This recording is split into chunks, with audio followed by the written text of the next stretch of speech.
Some shows talk about one team. Other shows barely talk sports. This show will talk Packers, Brewers, and Bucks every day. It's Wisconsin Sports Daily with Steve Sparky Fifer, served up by Wendy's on the Wisconsin Sports Radio Network. Download the Wendy's app today.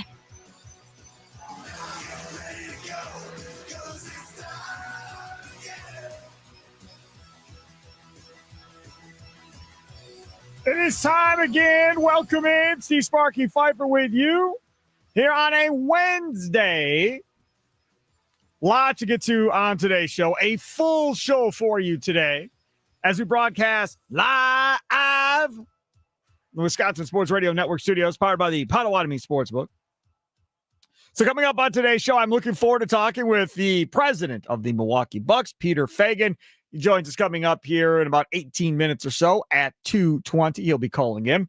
I'm looking forward to talking to my guy, Matt Bernstein, former Badgers fullback, and also part of the Believe in Badgers podcast and series that they do over there. Him and Matt Perkins do a great job there. So we'll talk with Matt Bernstein coming up at 3 o'clock and his thoughts on everything Badgers and the frustrations overflowing, I think, not only from fans, but probably from alumni, former players, current players. Everybody is frustrated by the situation in Madison. So we'll talk to Matt Bernstein about that coming up at 3 o'clock. Plus, David Bakhtiari was on the podcast that Matt Schneidman and John Kuhn do.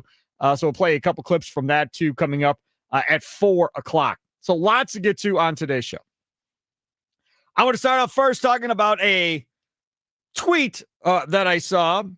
And I'll be honest with you, I struggled to come up with the correct question for this topic. And I literally looked at Charlie and said, okay, you're smarter than me. You figure out what the question is. Because him and I went back and forth, having a long conversation, 10, 15 minutes, trying to figure out what the heck the question was going to be.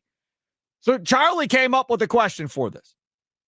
And it is related to the National Football League. And it comes from Sleeper NFL on Twitter. And it says the disparity in quarterback contracts is wild.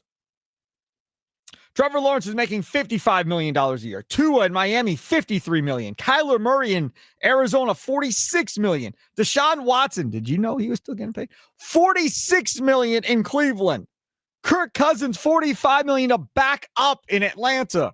Geno Smith, $37 million.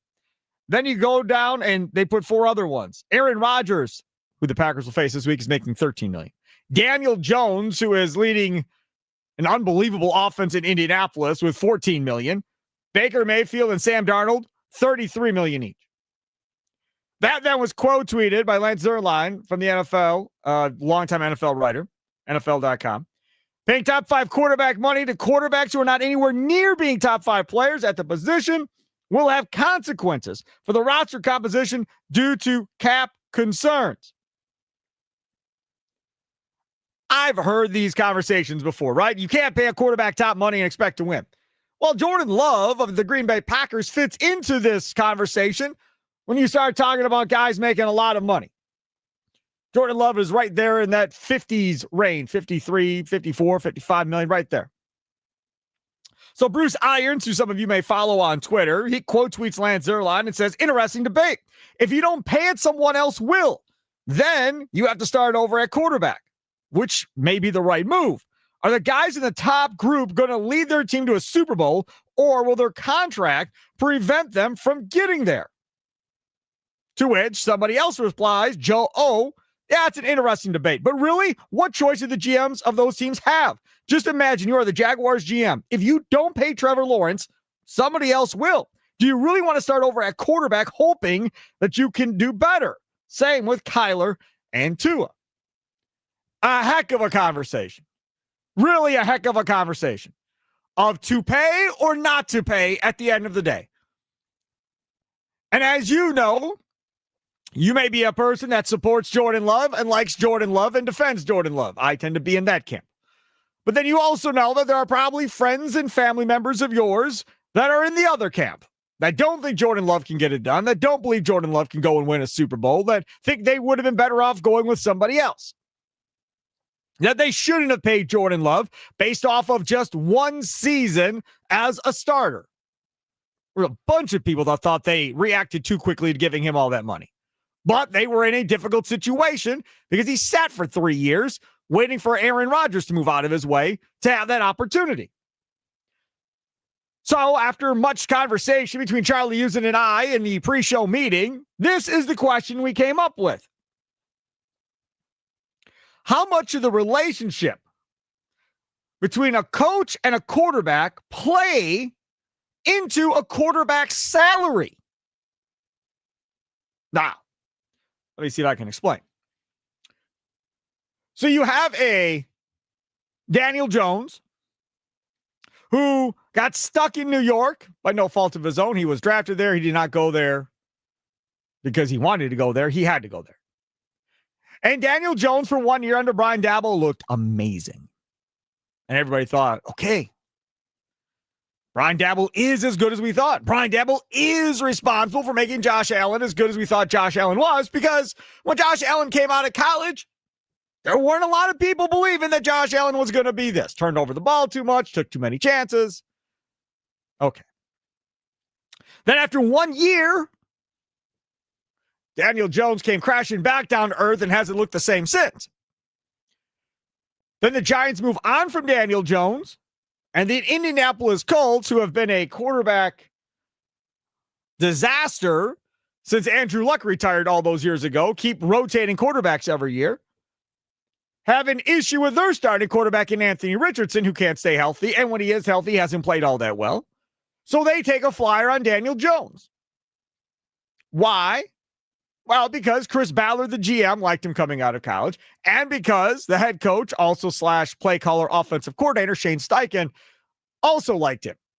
And they both obviously thought they could work with what Daniel Jones has to put him in a better situation with them in their offense.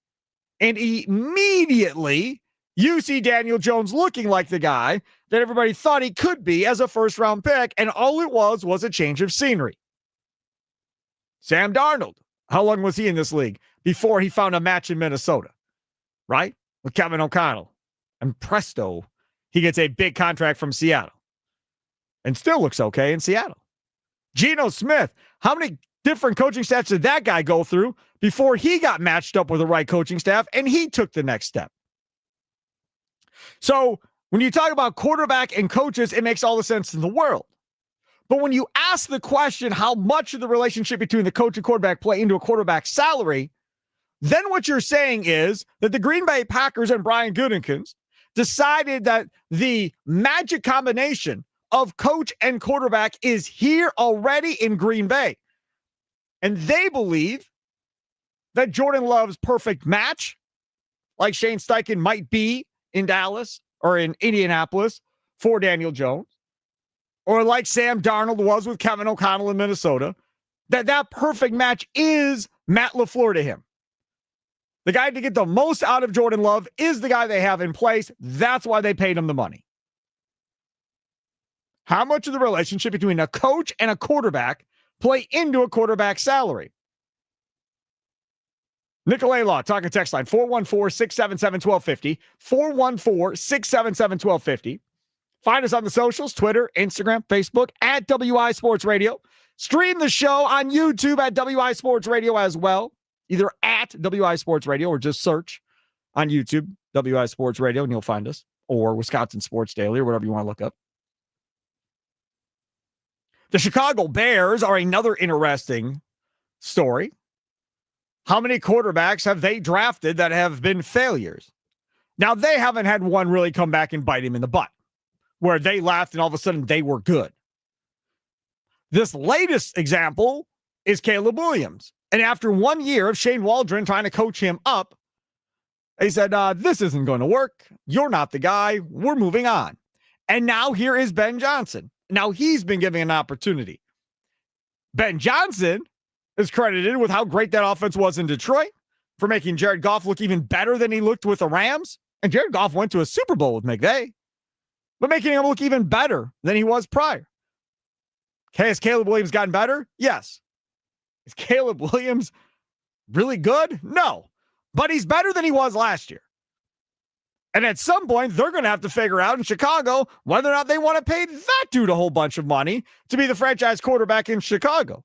So he probably has next year to see if he can take a step. And if he can't figure it out by next year, then they're going to have to figure out where they're going to want to go next at quarterback or overpay him because you don't want to take a chance of finding somebody worse than Caleb Williams in a draft class.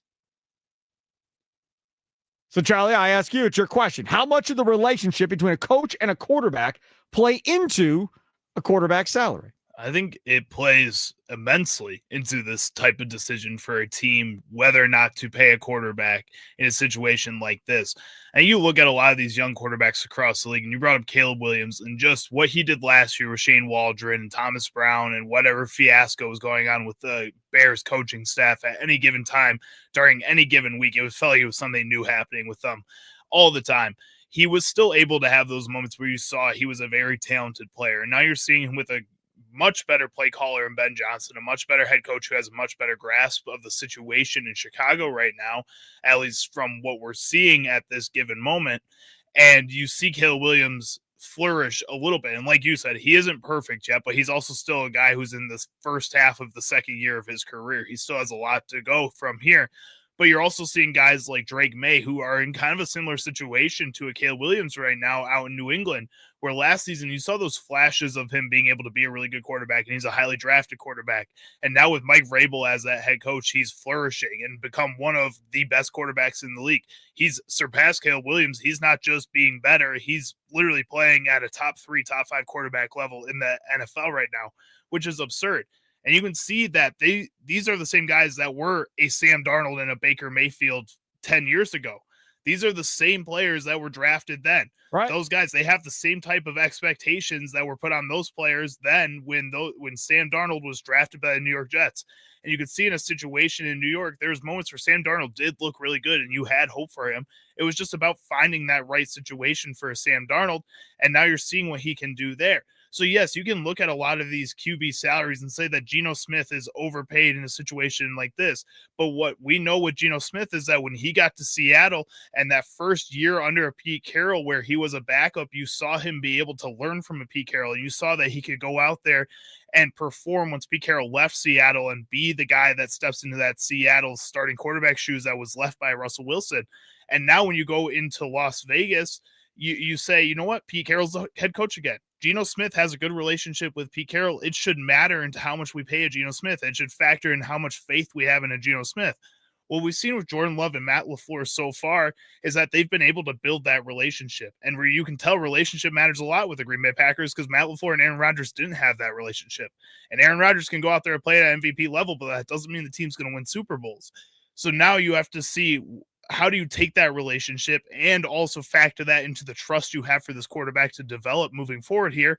And that's how you come up with a contract. It can't just be what you've seen on the field because that doesn't always translate to winning. Patrick Mahomes isn't just a Super Bowl winning quarterback because he's very talented. Yes, he's extremely talented, but if he didn't have Andy Reid as his head coach and the relationship that he has, where would he be? Correct.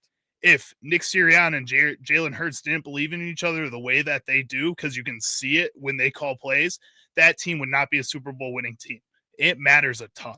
See, and I think that's a great point. And that's the exact same reason why I continue to go back to always saying the same thing. I would never, ever hire a defensive coordinator or defensive coach to be my head coach, ever.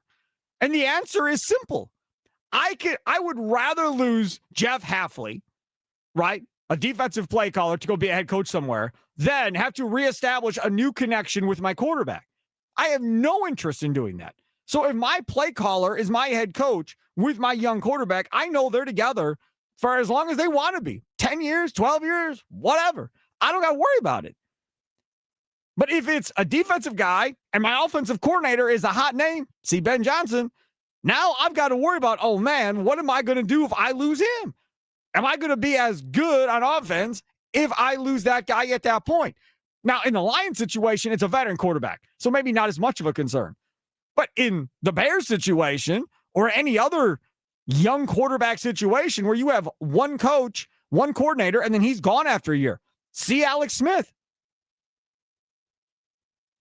He had 1 year of Mike McCarthy, gone.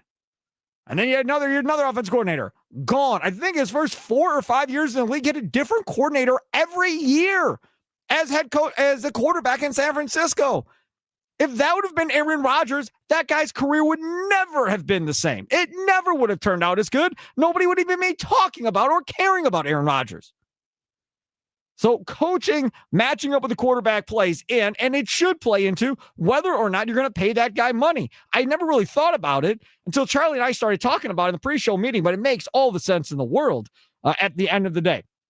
Coming up, Peter Feigin, Milwaukee Bucks president. It's opening night tonight. When the Bucks win, you win at Wendy's. After every Bucks win, stop by any participating Wisconsin Wendy's for a free small vanilla or chocolate frosty classic. No purchase necessary. This offer is only good for 24 hours after win, so act fast and get that free small frosty classic at Wendy's. Take advantage of that today. It's the Bucks, it's the Wizards tonight, the return of Chris Middleton. We'll get back more into that coming up in the 4 o'clock hour, but we'll talk about the Bucks with Peter Feigin up next. It's Wisconsin Sports Daily, served up by Wendy's, live from Wisconsin Sports Radio Network studios, powered by the Potawatomi Sportsbook. Sparky here.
Welcome back. It's Wisconsin Sports Daily, served up by Wendy's.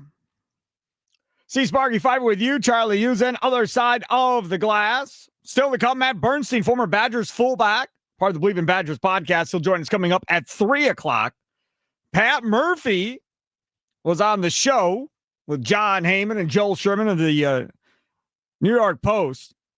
Lots to take away from that one. We'll play that coming up, not all of it, but clips from it coming up at 3:20. Matt LaFleur had lots to say about Aaron Rodgers today at his press conference. We'll hear from him coming up in Charlie's Sounds of the Day, brought to you by Prize Picks, coming up at 3:40. Coming up momentarily, he'll be calling in here any second. Peter Feigin, Milwaukee Bucks president. Looking forward to hearing from Peter Feigin. You know, a lot of talk and conversation coming into this game, obviously tonight, about Chris Middleton and his return and so forth. And I think, for the most part, that you're going to probably hear cheering and so forth for Chris Middleton when he comes back. I would assume that you will have the Chris Middleton jerseys being worn to the game tonight from those fans that were Chris Middleton fans. However, I'm curious to see if there are boos of any sort coming from the fine folks at Fiserv Forum. And we'll talk more about Middleton at 4:20. But the reason I say that is, from having done radio shows in southeastern Wisconsin for a long time prior to going to the statewide network, is there were a bunch of people that were not happy with Chris Middleton before this was all said and done. And a lot of it came from the amount of money they were paying Chris Middleton to what everybody thought Chris Middleton should be doing for the amount of money that they were paying Chris Middleton. And I would literally have to have post-game shows after games. I did post-game shows after Bucks games for years. And I would literally pick a post-game show or two where I would say, okay, this is going to be positive about Chris Middleton tonight, where everybody that calls up has to be positive about Chris Middleton. Only nice things to be said about Chris Middleton, because it really got ugly at times with people being mad about Middleton and his contract and so forth. I hope that there aren't boos for Chris Middleton when he comes back tonight. I hope that is a lot of cheers, standing ovation, and all of that, because Middleton was instrumental to this turnaround over the course of time. He was that second guy to Giannis for all that time. Giannis had to have a second guy. As great as he is, he had to have a second guy. Middleton was that guy and was instrumental in winning a championship for this franchise. So hopefully, standing ovation and cheers. That's what I'm hoping for tonight. Joining us now on the Wisconsin Sports Radio Network guest hotline, powered by Gruber Law, the one, the only, Peter Feigin, Milwaukee Bucks president. Peter, thanks for coming on. I appreciate it. Sparky, are you clinically insane? How could you not stand up and cheer for Chris Middleton? Like the anchor, the soul, like the calm, the 40 points, the Olympian, the all-star. I mean, I don't think there's anything but love for Chris. I mean, certainly like internally and externally. I mean, oh my God, I was with him, for 2 minutes across the street in the hotel, and you would have thought, the sea is parted. Everybody, is like just full of love. I think there's no way but anything but love. To clarify, the sea's parted for you as you walk towards Middleton. Is that what you're saying happened? Sparky, stop redefining. No, that's not what I said. Even though that's what you heard, that's not what I said. Okay, so let's talk about this, because Giannis, it wasn't Giannis, it was Doc Rivers who said, man, I'm putting some pressure on the video department and so forth. So are you guys going all out tonight for a Chris Middleton type special deal tonight?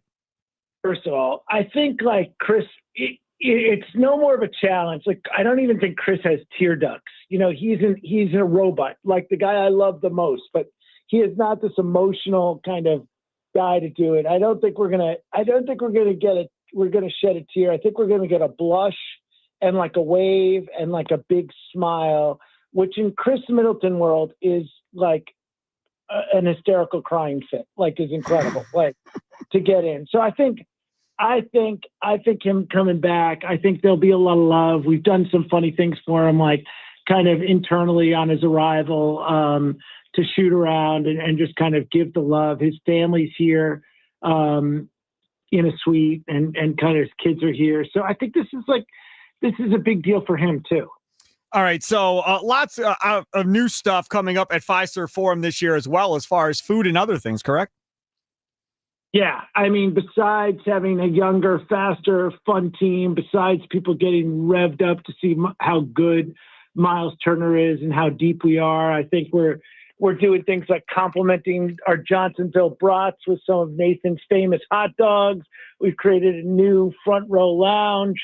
We've got some incredible new Hawaiian pretzel bites. I mean, and we've got some Instagrammable areas and moments that we've created, like for the experience, that should be unbelievable. And that's in the arena. And then outside the arena, we've got the plaza kind of hopping with Tom's Watch and the Emporium, and kind of upgrading and renovating like every minute of like, how do we raise the bar on the experiential of Fifer? Okay, I'm going to follow up on this because I personally, the Mecca Sports Bar and Grill in that open, I did the Packer game watching parties there, man. That place was hopping, man. We'd fill that place for Packer game watching parties that first year when it was going strong at that. What was the idea behind going from Mecca to now Tom's Watch, which obviously is a chain around the country?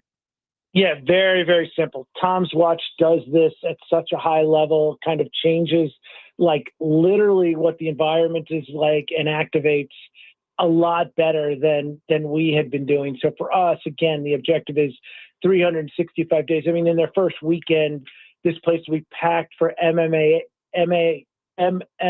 fighting, for like a weekend, like how to really sell the event business and how to really sell the sports business. And kind of when we talked about a partnership with them, we'd seen what they had done around the country. And we just said, like, this is an inflection point. We can use a big upgrade. I think you'll see like a substantial amount of money invested in the place to increase our technology, our screens and everything to the next generation, and really make this like even a better destination. I was literally just going to say they didn't have to do much on the inside. It was just in there. That mean, you got both levels, you got both booths, everything faces the wall of TVs. I thought it was outstanding already, and they've done more to it. They've opened it up a little bit. There are like more screens that are larger than you can imagine. Really? It's kind of fantasy. It's fantasy land. Like if you want to be, overly stimulated with sports, which like I love, and kind of elevate the food a little bit, like there's your place. And, in the city of Milwaukee, there's not a place with that type of footprint, with over 10,000 square feet that you can kind of experience that. So that's what we want to like leverage and maximize. Yeah, that'll be fun. So everybody can get your chance to go check out Tom's Watch for the first time as well. All right, we'll get to the basketball. I know what you're itching to talk about is this basketball team. I brought on Eric Name yesterday, beat writer for the Bucks, and I said to him, and I'll say it to you too, because you and I are cool. I'm not worried about you getting mad at me. I'm concerned about myself and others possibly not liking the product from the aspect of just jacking up a ton of threes every game, right? So if it's 40 to 50 threes, us old guys, hate just teams jacking up threes all the time. And I was joking with Eric Name that I'm disappointed in Doc Rivers' old school mentality to convert to jacking up a ton of threes and then a threes early in the shot clock on top of all of that. Now, I'm not rooting against y'all. I want y'all to win games, to win a championship and so forth. But do you worry about that from a selling tickets, watching TV perspective of possibly turning off fans that don't like watching that brand of basketball, if that's indeed what we're going to see? No more than like kind of the trend of the league. I mean, I think our point of differential is, our generational, global superstar who, hopefully like maybe he wants to take one or two threes, a game. But like when you've got your centerpiece of your offense kind of like rushing the hoop, kind of down the middle, when you've got Kevin Porter, who's like an unbelievable slasher into the hoop, and you'll see Cole Anthony too, is truly like a true point guard to kind of move and get plays. Like I think the threes, I think the one good thing about our threes, I do think our threes are going to be a lot better. They'll be better shots than we've taken like in the past, just knowing kind of the personnel and kind of spreading the court a little bit more and kind of how deep we are. Now, I'm not worried about the style of play because, again, I think we're going to be moving much, much faster. And this audience hasn't seen that, in a while. As far as Miles Turner, to say Brooke Lopez, who everybody has watched forever, and everybody will always love Brooke Lopez in this town. I know that for sure. When he comes back, he'll get a standing ovation guaranteed. As far as compare and contrast, not that Bucs fans haven't seen Turner in Indiana, they have, but as far as what he looks like in this offense now.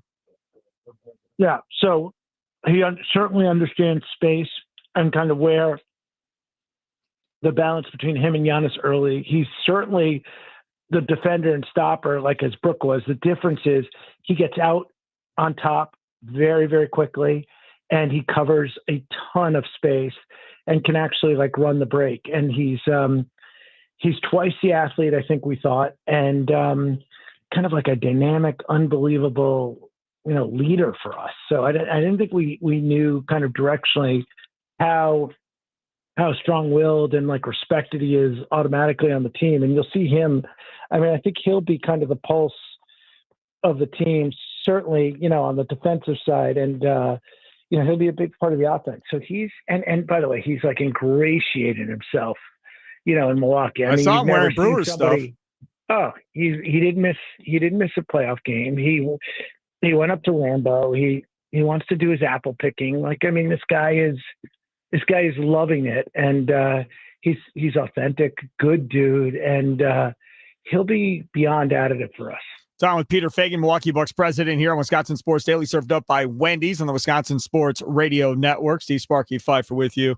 Okay, let's go to another conversation piece here with the Milwaukee Bucks, and that is the decision to move on, obviously, from Tyler Smith and Chris Livingston.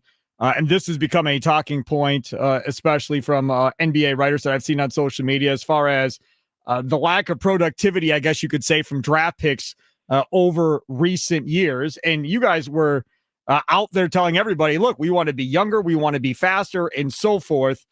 Was it maybe a miscalculation to try and force the issue with draft picks versus maybe trying to do it different ways? Yeah, it could be. I mean, I think for us, it's important to like understand when when it's not working, to pivot and make a change. And that's like what an example it is. And I think like, again, we're also talking about, when you're talking about the 10th through 15th spot in the on the roster, you're really talking about tomorrow, and kind of developmentally, like where you are and where the depth is. And I think, for us, like with Giannis as a centerpiece, our main focus is how do we maximize, the current roster to win and have depth. So, although, we would have loved to had incredible development success, with these guys, it's not, it's not the biggest impact in the world when we're moving pieces. Peter, what about Doc Rivers? Obviously, he's been around a long time. He's coached a lot. He's got the NBA championship ring and so forth. And sometimes guys like myself, you get stuck in your ways. You don't want to hear about change or doing things a different way. You want to do it the way you've always done things. It seems to me, outside looking in, that he's been pretty much open to change as the years have gone on here with him as head coach the last couple of years. I mean, I got to tell you, Doc is like an interesting, I think he gets his fair share of disrespect. That is for sure. Yes. In his coaching prowess, earned and unearned. Like I would say, I always laugh, kind of with him. But Doc, this is a different team. This is a younger team. They're looking for kind of guidance and direction. He's excited about it. The staff is in a different place. I don't know if Eric and you talked about kind of just what the vibe is. Everything's been more competitive. Everything's been, kind of on such a positive plane, directionally, that it's been a fun preseason. I have one wish. It's the same wish I asked you back when Fifer Forum was being built. I asked back then, and back then you said, well, it's owned by the city and so forth. We can't do anything about it. Why can't we have parking prices that are cheaper than what we're paying? Why can't we have cheaper parking prices? Can you tell me? Well, supply, demand, and partnership with forced revenue to the city. So I'll give you the same answer. That's the same thing you told me last to time. Get in. Yeah. $5 parking. Do you know how much better that would be for a family of four if they didn't have to pay $40 to park? I know. It's the benefit of having an unbelievable district and arena in downtown. All right. I tried again. I tried. I'm not getting my theater light seating. You told me no on that, and that still hasn't happened. So I'm just going to continue to work, and maybe the next stadium we do together, Peter, we can get the theater light seating. But Fiserv Forum is amazing. I'm not knocking on Fiserv Forum. I think it's amazing. I think the Deer District is amazing. I've said this before that without these owners, I don't think the downtown is revitalized nowhere close to where it is. Those guys started the whole revolution of how to fix that downtown and build it up in Milwaukee. They deserve a ton of credit for that one way or the other. So yeah, I'm not complaining. Well, I am about the parking prices, but other than that, I'm good. Peter Feigin, thank you so much for coming on, man. I look forward to talking to you throughout the season. Sparky, you're the best. Go Bucks. All right, buddy. Take care. There he is. Peter Feigin, Milwaukee Bucks president, joining us on the Wisconsin Sports Daily Show, served up by Wendy's here on the guest hotline, powered by Gruber Law. One call. That's all. I'm not giving up on that. I'm still going to work that parking angle. I mean, that is a significant chunk of change to pay for parking. And I know, like, if you go to a Cowboys game, I think it's like $75 or something crazy to park. Like, that's nuts. That is pretty nuts. Now, again, you can park farther away downtown Milwaukee, and you can walk your butt there. You could take a shuttle from, like, say, Potawatomi Sportsbook. That doesn't cost you, right? You can get on the Potawatomi Sportsbook shuttle and take that over there. The Brewers, this is my thought. You tell me if you disagree. All right. For people that are coming to Milwaukee to watch a Brewers game, there's bars all over where you can hop on different shuttles. We were at a lot of them doing this show, giving you all kinds of options. I don't feel like there's as many bars that do shuttles to Bucks games. I don't feel like there's I don't feel like there's as many. Like, I can come up with a couple off the top of my head. I believe Saz's does one on State. I think Paulie's Pub in West Allis does. Like Potawatomi Sportsbook does. Drop them off right there on that Deer District too, and everything. You know. Oh yes, as far as shuttle drop off, yeah, absolutely. I just don't feel like there's a ton of that necessarily. All right, take a quick time out. Come back other side. We're going to talk about last night's NBA game. Not about the game itself, so settle down. You don't need to watch the game. I watched the game. I thought it was a really good game, double overtime. Houston's going to be way better than I thought with Durant. I learned that last night. But having said that, Michael Jordan was on the NBC broadcast last night, and Michael Jordan was asked why he's doing it. And what his response was got me to thinking about all these former athletes that are doing analyst work and doing studio shows and all this other stuff. Are they really doing what Michael Jordan says he's doing it for? We'll discuss what that means coming up next. Wisconsin Sports Daily, served up by Wendy's, live from the Wisconsin Sports Radio Network studios, powered by the Potawatomi Sportsbook. Sparky here.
Welcome in. It is Wisconsin Sports Daily, served up by Wendy. See Sparky Fifer with you.